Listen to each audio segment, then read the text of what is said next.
नमस्कार छात्रों। जब मनुष्य एक सामाजिक प्राणी है, जब हमें अपने भावों की अभिव्यक्ति करनी होती है तो शब्द ही वह माध्यम है जिससे कि हम अपने भावों को अभिव्यक्त कर सकते हैं।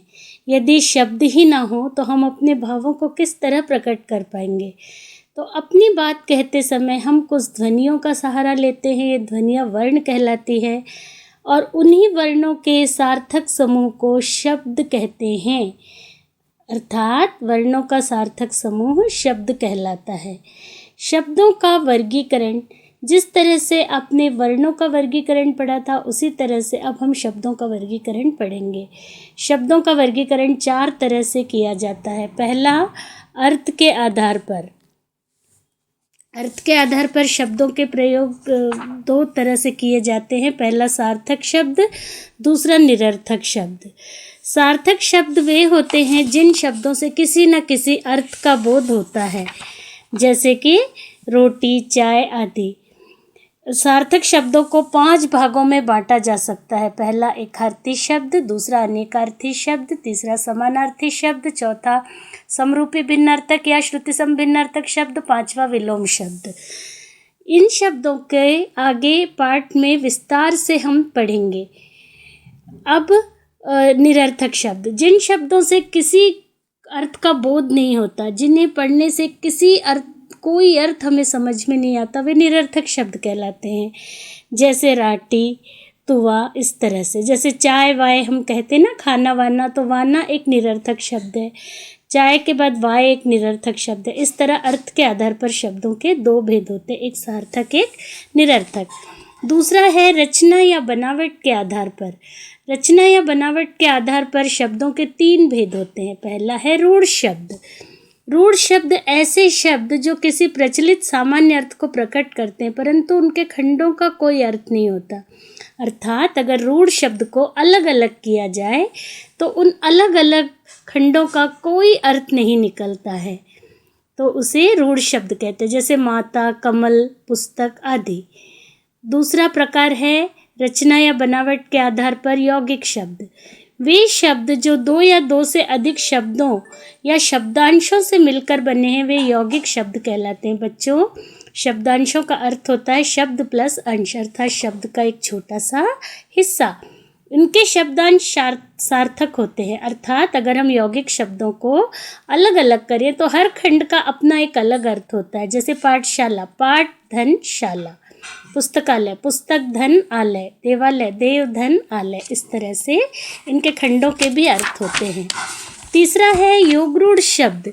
जो शब्द 2 या 2 से अधिक शब्दों अथवा शब्दांशों के मेल से बनते हैं पर किसी विशेष अर्थ को दर्शाते हैं, उन्हें योगरूढ़ शब्द कहते हैं। ये आप समझ लीजिए कि शब्दों अथवा शब्दांशों के मेल से तो बनते हैं पर किसी विशेष अर्थ की ओर इंगित करते हैं, तो उन्हें योगरूढ़ कहते हैं। जैसे कि हमने यौगिक शब्द में पढ़ा पाठ धनशाला, तो पाठशाला उसी अर्थ को इंगित किया जिसके कि शब्दांश है। पर योगरूढ़ में जल धन ज, इसका ज का अर्थ होता है जन्म लेना, जल में जन्म लेने वाला, इसका अर्थ हुआ कमल।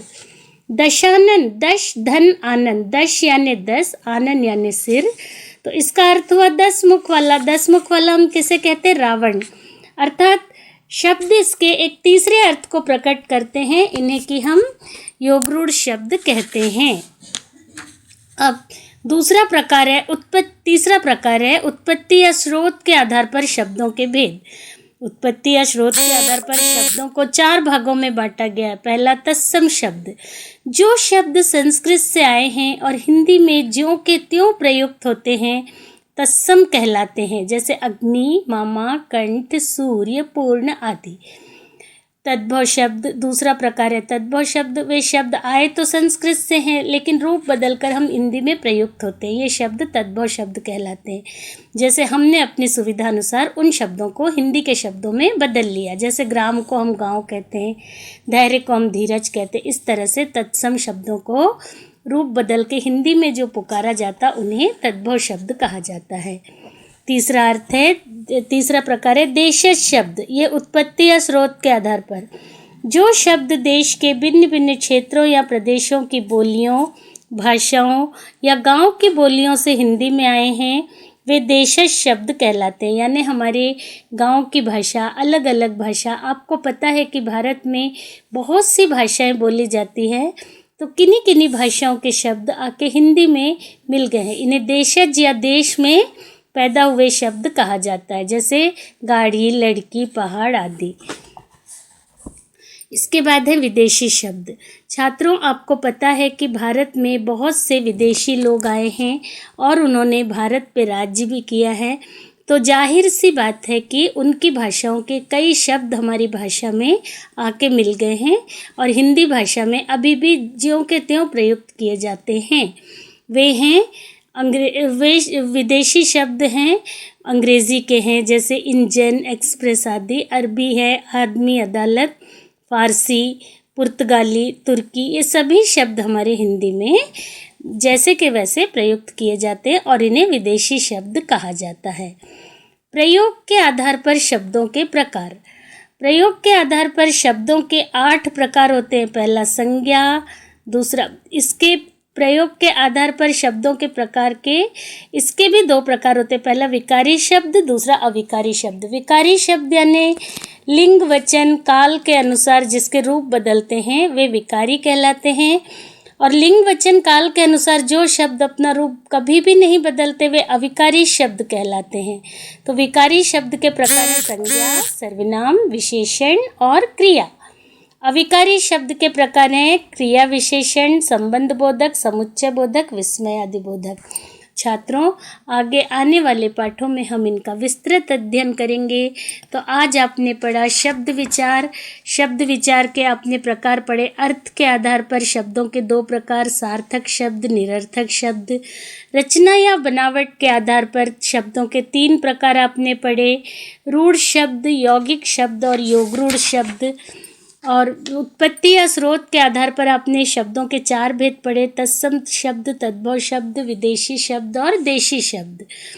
और प्रयोग के आधार पर आपने शब्दों के 2 भेद पढ़े। पहला विकारी शब्द, इसके अंतर्गत आपने संज्ञा, सर्वनाम, विशेषण, क्रिया, और दूसरा है अविकारी शब्द, इसके अंतर्गत है क्रिया विशेषण, संबंध बोधक, समुच्चय बोधक और विस्मय आदि बोधक।